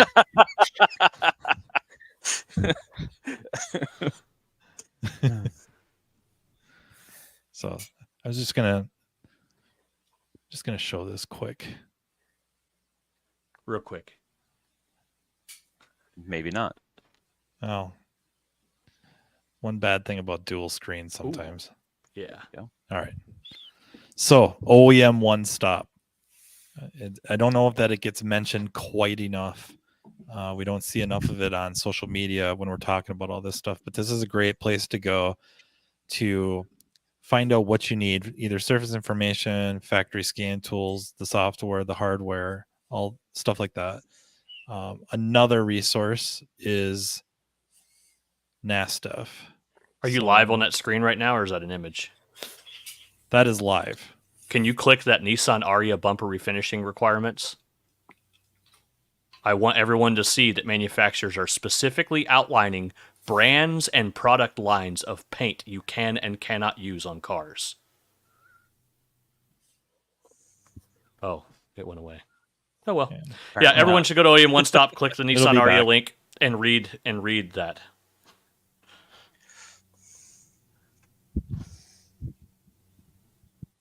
There you go. You don't have to read it; just scroll down. It's the chart alone. There you go. They are calling out manufacturers and product lines and saying yes or no, you can't use it, can or can't use it. Yeah, of the actual manufacturer and product line of paint is what he's talking about. So Yeah, they're calling brands out. They're saying this PPP, this PPG, Deltron, GRS, you can use it only if it's whatever code. Yeah, not to turn this into an ADOS podcast, but it's interesting you had me click on that and bring this up. I found an article about how they're going to have us, or how it should become more common for us to be testing the strength of the radars. Radar attenuation testing. Yes. So when you're using Zentree, there's a tool you need to have with it to test radar attenuation and make sure that it is functioning at X distances because of interference from improperly done body repairs.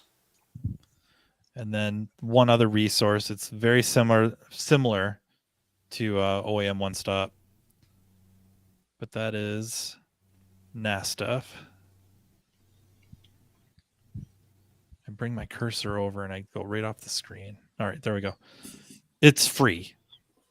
You register, you're free. You probably have to get something called Authy, and that's the code generator or two-factor code generator, and then you can log in. And I will have to use my two-factor here quick. He's like, I'm not going to type that in on screen. So you can hurry up and get into my account right now. Yeah. And then if you look over here to the left of the dashboard, you can scroll down and you have automaker info, and just click on that. And that will take you to links very similar to OEM One Stop. But I think this is kind of the name of the game, the way it's going. Everyone should probably start working on getting their, at least becoming a member of NASTF or registering with NASTF. And then eventually, if you're going to get into some module programming, of course, immobilizer stuff. And I don't know, but Keith probably has more to say about it than I do, at least pertinent information, is ADAS. I have a suspicion that we're going to have ADAS stuff running through NASTF using our credentials as well, VSPs. Yeah, which would be already have to do it for cruise control modules on some EcoSports and Expeditions. Just calibrations require VSP login. Yeah, I replaced a PCM on a Ford very recently. If you listen to the podcast, I talked about it, and I have the factory scan tool. Already had keys, but I had to use my VSP, which is Vehicle Service Professional, credentials to finish it. Robert says, yes, ABS is now security related. Yep. Many ABS modules require a PATS parameter reset that requires a VSP login. Yeah. So it's just the name of the game. I think those are good resources to find out. When we're talking about Zentry, that's a Mercedes factory scan tool.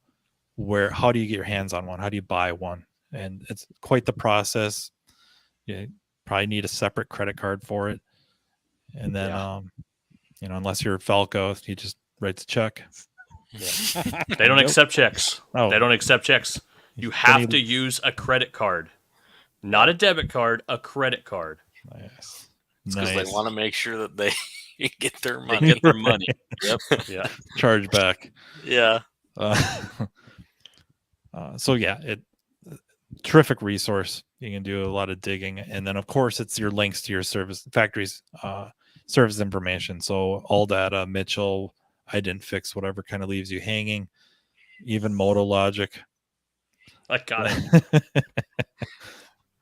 That's where you would go to find the links to pay even a short-term subscription to get factory service information. So.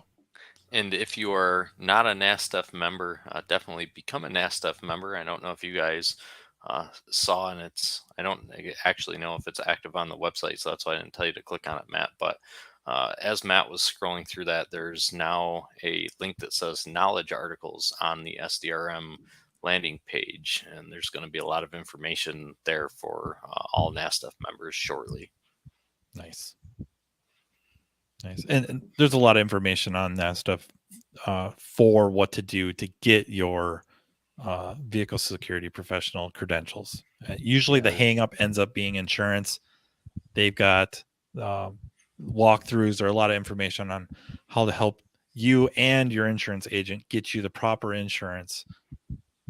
And then I think a lot of it too is not even just the insurance itself, like the coding. There's actually a video on it now that walks through exactly what you need, and has nice sultry voice that explains everything to you as you go through it. Donnie? No, I didn't. You were serious then. Oh. In the knowledge base, there's a whole bunch of how-to videos, and there's going to be more that I'm helping with, and there's a bunch of them in there. One of the ones we did was on certificate of insurance, what it is, what to tell your agent, and walk through two of like each step-by-step of everything that you need. So yeah, all those videos are going to be available. I should probably flip to the live chat, but I got Sean asking if anyone's using the Ford VCM Lite. The only one I know off the cuff is Brian Pollock, but maybe you guys have it already. Yeah, we got one. I do not. I know the two people that helped to bring that to market and helped with the engineering of it. I don't know. It's kind of up to Ford on what gets added to it and how much gets added to it. I'm hopeful that I've pushed some feedback to them, but it's ultimately up to Ford of how far it goes. They did commit to PATS programming being added. Ford did. Wow. Yeah. Yeah. So it's $499 on the Motorcraft or the Rotunda website, and it's $150 a year for the phone app that it uses. Just pre-scans, post-scans, graphing. Brian says it works good on the new stuff. Live data. Yep. And it's in their advertisement. patch programming coming soon. Yeah. Nice. That might be Sweet. worth considering then. I think at this point we should jump to Rich has some stuff to share and I have some stuff to share. We are at 9:30, so probably another 30 minutes or so. I don't want to I keep thought we were people- going till midnight. Oh, you can. Yeah. You can go as long as you want, but I see Carm over there freaking out. No, I'm kidding. He just started crying.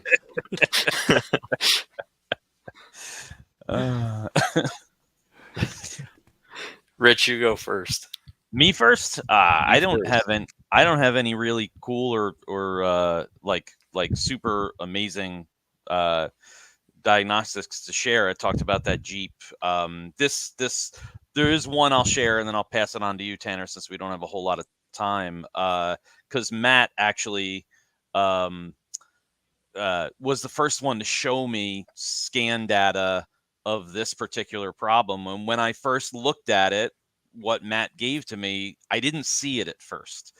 And when he pointed it out, I went, oh yeah, okay. Now I have to keep that in mind. And this 2011 Terrain was at a shop, came in, the exhaust manifold was literally split into 3 pieces. The catalytic converter had come apart. So they put a new exhaust manifold, new cat on it, and it still doesn't run right, and it's fallen flat on its face. And I drove it, and I said right to the shop, just based on the drive, this has got a clogged cat. Oh no, everything's new. And I was like, this thing, it feels like it can't breathe. It sounds like it can't breathe. And then I remembered Matt, and I forget what car that was that Matt did, but what you're looking at is my test drive, and you can see the problem right in the middle of the screen. Orange is engine RPM. Purple is the mass airflow sensor, and blue is engine load. And you can see RPM increasing and mass airflow and engine load dropping. And at the same time, again, action reaction, when you're looking at the scan data, my short-term fuel trim goes way, way negative. We're looking at a car that just suddenly can't move any more air through the car, and short-term fuel trim is reacting to that lack of air, or that reaction in the drop of engine load and the drop of fuel delivery. So right there in the middle of the screen is, yeah, this thing can't breathe, guys. I really think that you've got a clog. Something's clogged. Where did the rest of the catalytic converter go? And they dropped the exhaust down, and yeah, everything went into the muffler or the secondary cat. I can't remember, and it just plugged it solid. So this was one test drive with, and I've got data that confirms, yeah, we need to tear this down, or we need to drop the exhaust and see why this thing can't breathe. And I did have throttle on. I thought I had throttle position on there. Maybe that was a different screen, but it's just looking at those data PIDs and understanding what they're telling you, and understanding the actions and reactions that you should see. Bob mentioned knowing how the sliding doors on Caravans and Pacificas work, and how the data is different. And it's repetition. It's seeing these problems over and over again. It's recognizing the data and looking at service information, and you start to make those connections to go all the way back to Paul's question, which was, how do I get good at this? It's repeatedly starting with your scan tool and collecting as much data as possible. And to answer Bobby's question, this is the Topdon Phoenix, I think it is. I can't keep up with the number of tools out there, but that is a Topdon tool. I love the Topdon, but I've also seen some, to go back to that data transfer rate discussion, I've seen some data PIDs that didn't report very clearly, like things were dropping out. So I like it. It works very well. I think the graphing is just slightly better than the Autel because you're not limited to how much you can put on the screen. But yeah, that's one of the top Don scan tools. And 3-4 data PIDs. Yeah, I know. Paul says with all this free time we have, yeah, that's an issue. Sorry, Paul.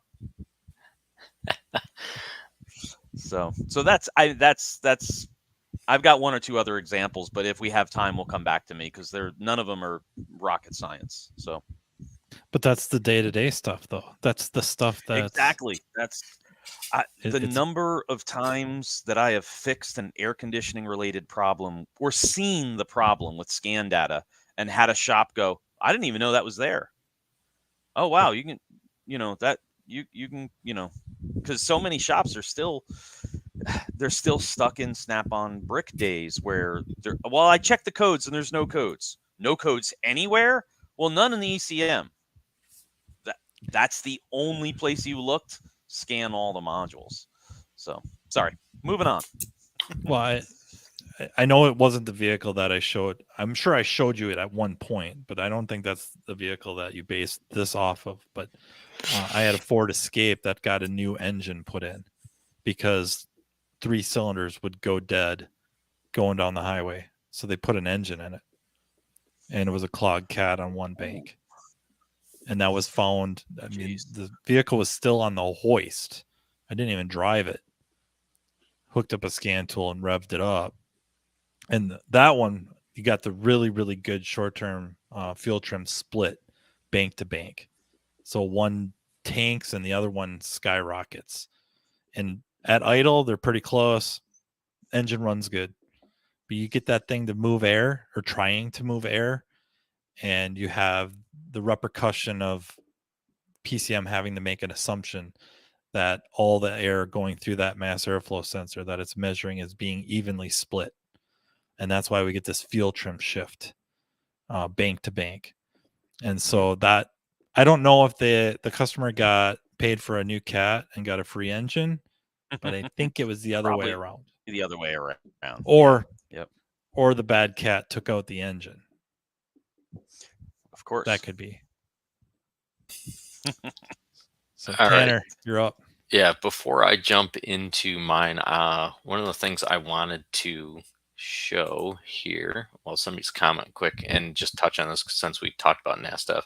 Robert said, insurance is harder to get as mobile. I'm going through it now. Insurance agent wants to wring my neck. So Keith and I have already jumped through this hoop. Reach out to me afterwards and I'll help you. But as a general rule of thumb for anybody that saw that comment or has had this issue as a mobile diagnostic guy or any shop for that matter that has an issue, step number one, the person that does your car insurance and does like personal insurance and just car and homeowner insurance, not the right insurance agent to use, likely unless they do commercial policies. The number one problem I see with people trying to get insurance when they start trying to get their VSP is they're trying to use the same insurance agent that does their vehicle insurance, and that person does not do commercial policies and doesn't know about commercial policies. So, Robert, I'm going to reach out to you afterwards and I'll give you some more info on it. But as a general rule of thumb, somebody that's trying to get your VSP, make sure you are working with a commercial insurance agent that understands business insurance. That's definitely the biggest problem that I see. And with that, we'll quick jump into what I want to talk about here. All right.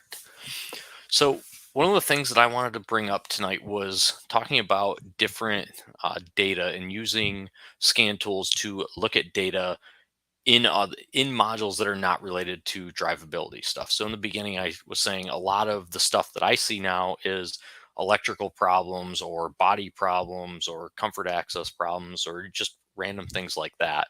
And it's very clear that shops don't know that there's data to be used in the modules, or there's also a problem that Rich brought up that maybe one scan tool only has like 10 PIDs in an HVAC module. And then if you look at it with the factory tool or with another tool, you may see that there's like 130 PIDs.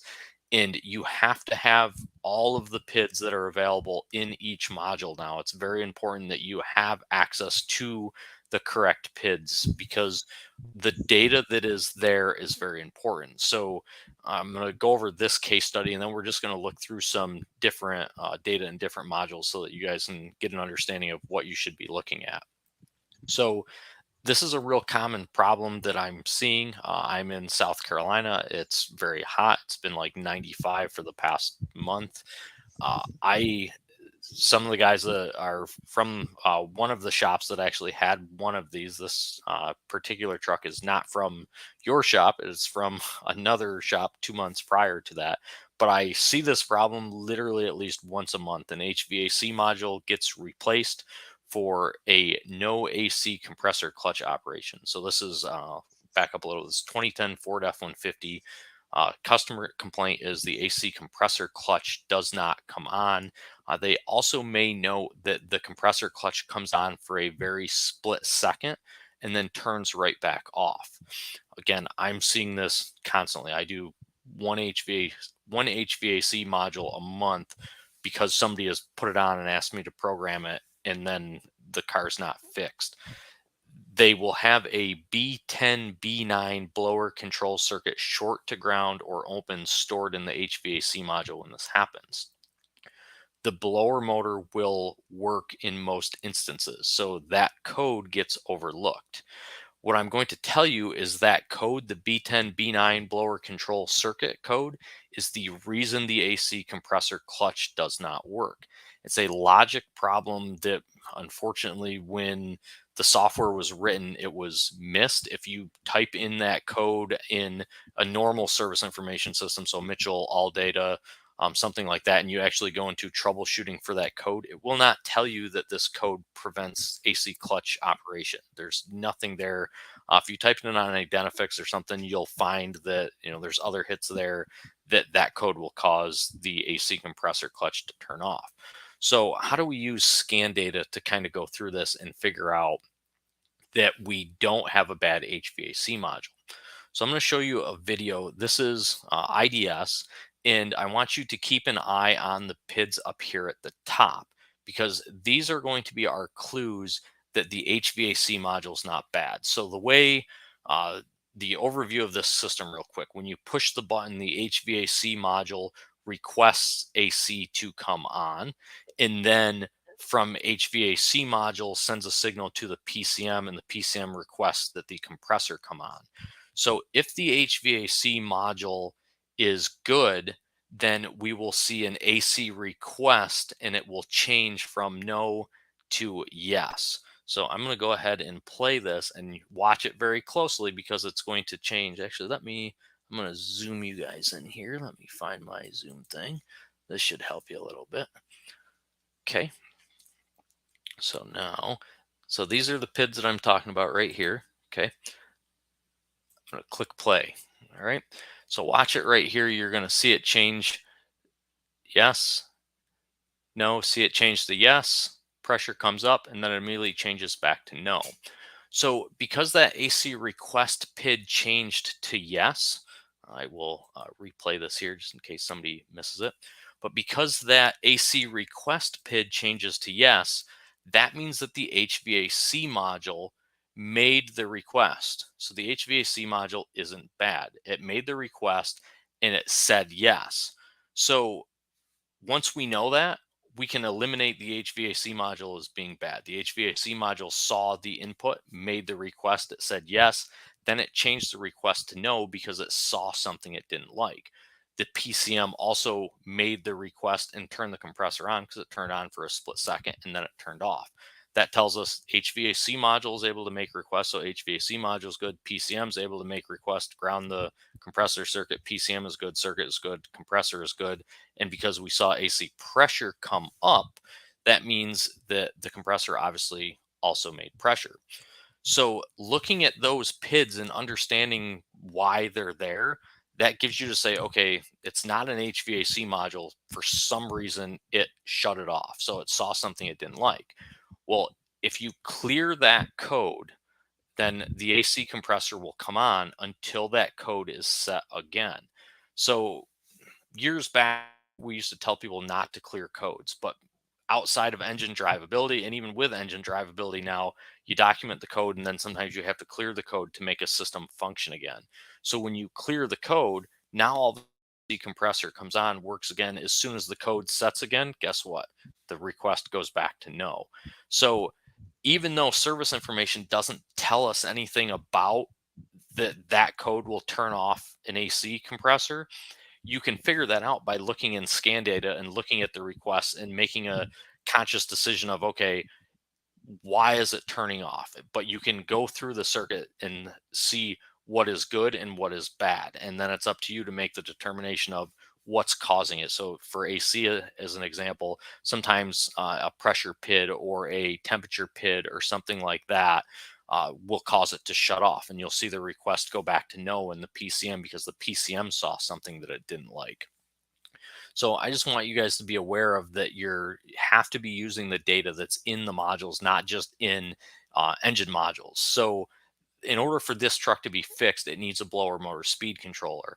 One thing to add to this, do not put an aftermarket one on. Most of these that I see, the blower motor didn't work at some point, and then it got an aftermarket speed controller put on it, and then the blower worked, and then the AC stopped working. So it's almost always that it's an aftermarket speed controller that causes that code. So just always use a Motorcraft speed controller on that one. So now I want to touch on, we're going to be kind of generic on this. I'm going to show you GM, and I think maybe I have a Chrysler in here too, but talking about starter request PIDs and ignition PIDs and start stop button PIDs and stuff like that. So a lot of times I get called and a shop will say, hey, I think I have a bad start stop button because the vehicle doesn't do anything. Nothing turns on. But you have a PID that you can go ahead and say, okay, this push button ignition switch right here, push button ignition switch where it shows inactive. When you push the button, that will change to active. If it changes to active when you push it, the switch is fine. Nothing's wrong with it. So you're using scan data to eliminate something. Now, down here, you have accessory relay command in power mode. All of these different PIDs, when you go into push the button and it goes into accessory, you can see it go into accessory. Then you can go down and you see run crank relay command that shows active. That means the vehicle is cranking over. If run crank relay command never changes to active, but you can see that your start stop button is being pushed, then for some reason the vehicle is not commanding your run crank relay. And the amount of times I see starters get put in vehicles and then I don't even get underneath it to check it. I simply go in and I push the button or I turn the key and look and see, does it have a run crank relay command? And the run crank relay command never comes on. If it doesn't come on, it's because something's preventing it from coming on. So you're going to use scan data PIDs to make a determination of where to go next. Is the button working? Is it seeing accessory position? Then if it doesn't go to crank, why doesn't it go to crank? Another thing that I see a lot of times is anti-theft PIDs or immobilizer PIDs. People think that the car maybe has an immobilizer problem because the car doesn't start. Well, you can look and find immobilizer PIDs and be able to look at and say, okay, does it see the key? So this one, for example, immobilizer password learn in the body control module shows inactive. Immobilizer security code lockout, no. So if that was to read yes, then you could have a security problem. But because it reads no, that means that it's not locked out. So you don't have a security problem. So these PIDs help to point you in a direction. So you need to get used to going into the data in other modules, not just the PCM, and understand that these PIDs can help you to diagnose it. So this one, even though I have immobilizer stuff, this Malibu had an issue with the trunk. The trunk wouldn't open. Well, you can see we have PIDs right here that show key fob and what button was pushed. So unlatch rear closure shows key fob function button or key fob 1 function, unlatch rear closure. So I could push the key fob button and it would show unlatched. They thought it had a bad BCM. Well, the key is working because it's seeing unlatched rear closure, and the BCM is also working because it's changing and saying, I see the change in state. So this actually had a broken wire in the back, but I knew that my problem wasn't at the BCM, and I knew the problem wasn't the key because I'm looking at the data in the BCM and saying, okay, I have a direction and the problem's at the back of the car, not at the BCM. So you have to use scan data to go through that. This one is another GM. This is a Cadillac, and you can see crank request signal right here shows no. So if it shows no and you are actively trying to crank the vehicle, that means that the car is not asking the starter to turn, and there's going to be a reason that it's not asking the starter to turn. It sees something that it doesn't like. So just get used to going through these PIDs. It depends on your scanner. So this is a Mala scan tool, and it's in starting and charging, but there's a whole bunch of different places where this data might be. So depending on the tool, you might have like this. This one is in the PCM, but I'm in starting and charging. There also might be oxygen sensor data, and there might be cam sensor data. There's different places that you're going to have to look for these PIDs, but you've got to be aware that you got to start using them to go down and go through it. So this is just another one. This is looking at that same Cadillac. This is the BCM part of it, looking at the run crank relay command and seeing whether it goes active or inactive, and being able to go through all of that. So let's see, what else did I put in here? Right rear, this is right. So parasitic draw stuff. So this is a Ford F-150. So the shop had already looked at this and knew that they had some type of draw, but they weren't sure what was going on with it. Well, somebody had pulled the bulb out of the dash for the door, so you weren't seeing that the door was open. But just looking at BCM data PIDs, right rear door shows ajar and the others show closed. The right rear door was closed. The vehicle thinks it's ajar. So obviously the vehicle's not going to go to sleep. I didn't have to do any other testing there. I didn't even do a parasitic draw test on it. I looked at the BCM PIDs first to see what I could find and realized, okay, well, it obviously thinks the door is open. And then I went and opened the rest of the doors and saw that the light didn't come on because somebody had pulled the light out of the dash. So with newer Fords, one of the things that I've run into, some of you may have seen that I put a Facebook video up. I got my butt kicked on a parasitic draw where the shifter button was stuck down. I think it was in a Ford Fusion that it did it on it. Most of those switches in Fords now will keep the BCM awake. So you'll trace a parasitic draw back to the BCM and then not be able to figure out what circuit's keeping the BCM alive. The answer is going to be in the BCM data. The cruise control switches, I've seen those get stuck and keep a car alive. And you can go down and through your list and say, okay, all the cruise control switches, are they on or are they off? Well, if they're on and nothing's being pushed, then you know that it's stuck, and then you can go and manipulate the switch and see if it changes. So just be aware that you need to start using all of the different PIDs. Somebody had brought up ForeScan earlier. A couple of people brought up ForeScan. This is ForeScan. And I put this in here specifically because people were talking about as-built data. Vehicle door configuration, you can see here, shows 4 doors.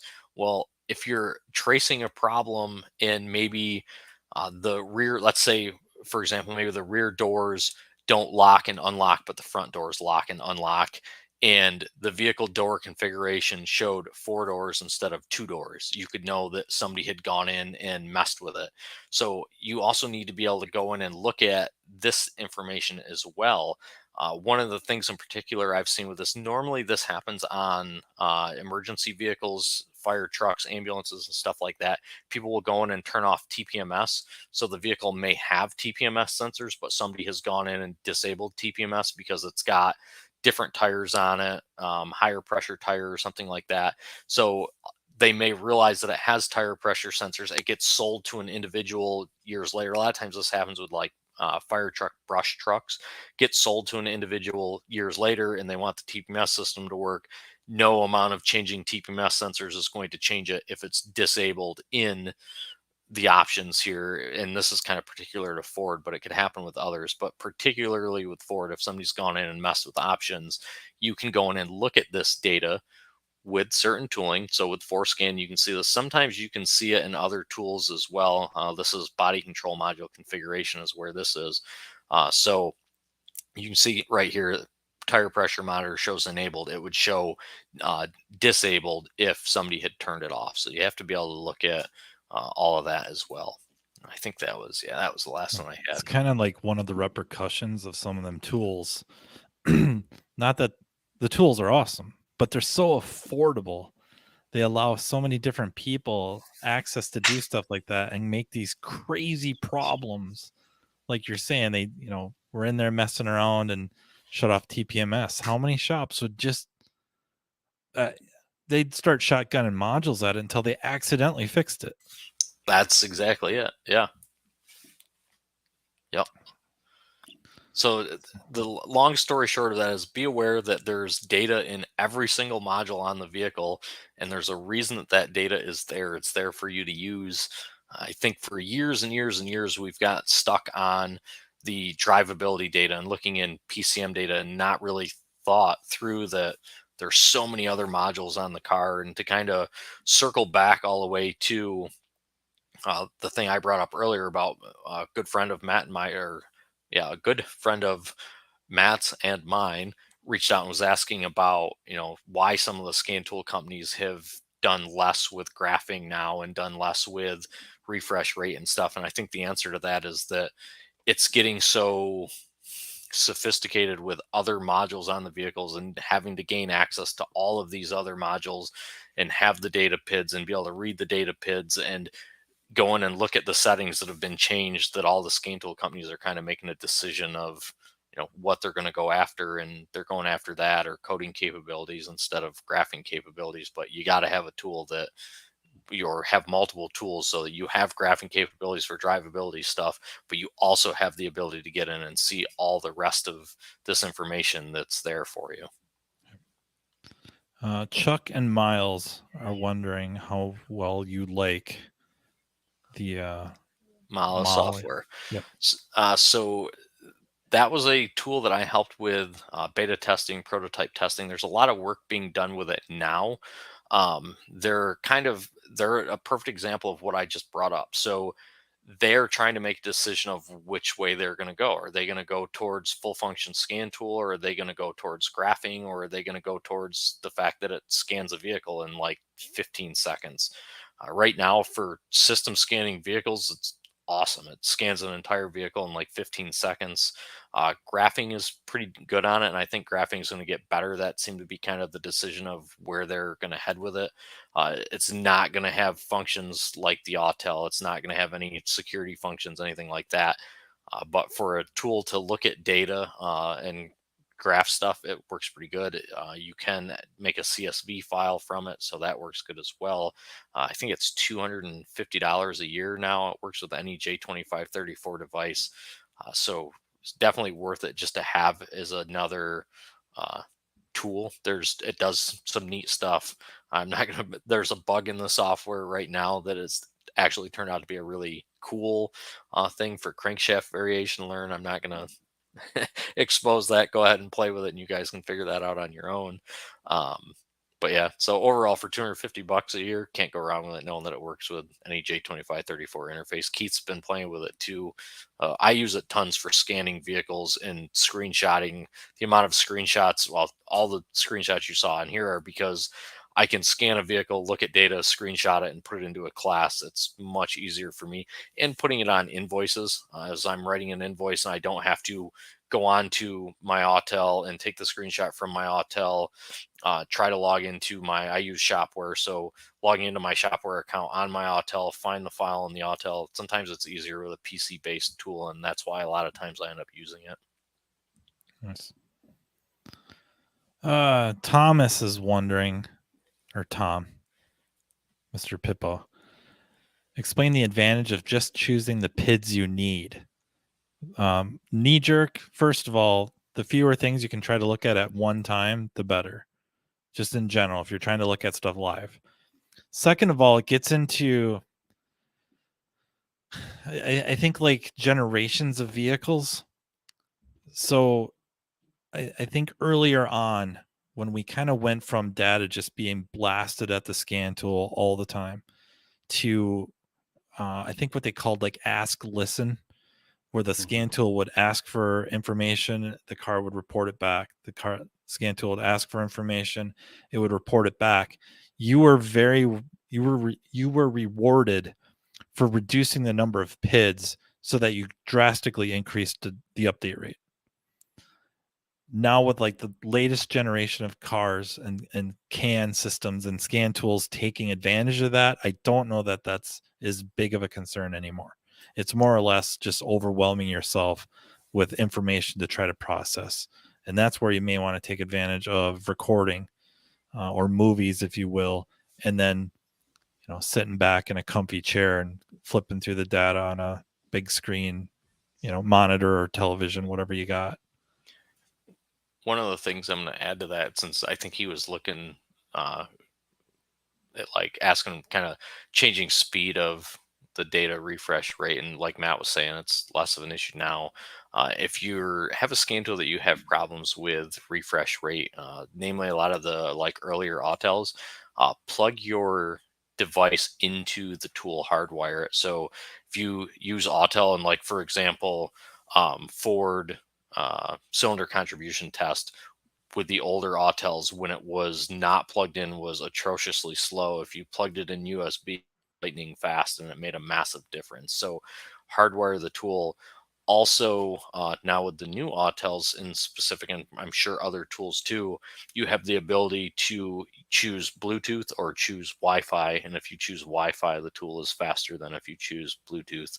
If somebody wants an explanation for that, that's a Keith question. It's a really good point, though. The super short answer is that Bluetooth is not lossless in what it transmits, and Wi-Fi is a lossless transmission. Super short answer. All the ones and zeros, when you throw them, they stick to the other side with Wi-Fi. With Bluetooth, when you throw it, some of them are slippery and fall away. Well, all right, guys. I think we better start winding this down. Yeah. Farm fell asleep. Tracy looks asleep. Keith's going to take us out with a song with one of his guitars. Yeah, right? Any riffs? They're fake. What current aftermarket scan tools permit wireless and also hardwired to the VCI? Pretty much anything. Anything. If it's wireless, it does both. Yeah. We'll just have a cable that goes to it. If you have an Autel, I don't really know the reason behind this. I've asked, and I guess I don't really have I've never gotten a definite answer. It comes with a USB cable, and it specifically says only use that USB cable. So if you have a USB cable and it says only use that USB cable, don't use any other one just in case. Other ones don't fit in the hole, and some of them break off inside of it. Putting square Sounds like around, experience speaking there. Yeah. I asked the same question afterwards. Yeah. Well, they say when we got them, they say literally use the VCI 2.0 cable only. Yeah, there's like a sticker that came on it.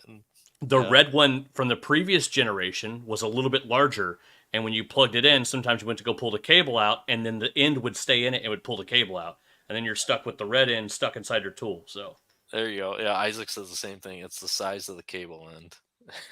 Yep. Perfect. The cable itself is all the same, but you've put the old in contrast to the old cable they had. Perfect. Good answer. But yeah, you can plug in all of them. It just depends on look at what is at the end of it. Some of them are USB-C now. Some of them are micro USB. Look and see what it is, and get yourself a cable, whatever cable you need to. It'll be whatever end is on that to USB on the tool.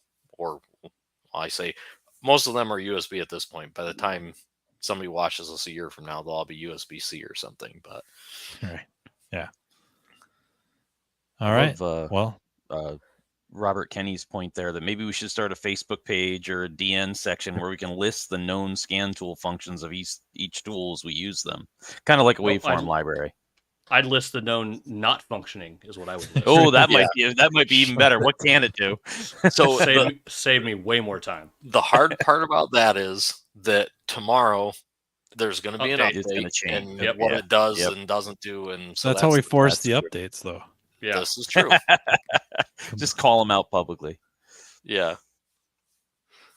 Alrighty. Well, cool. Thank you everyone for joining us. I really, really appreciate it. Thank you guys for joining me, especially you, Rich. I know It's way past my bedtime. I'm old. We know, Grandpa. This has been a blast. Thank you everyone for not just joining, but the questions. That was terrific. Yeah, that was awesome. Just over an hour of Q&A. That was unbelievable. I can't thank you guys enough. We're doing it again tomorrow, so. All right. Part 2.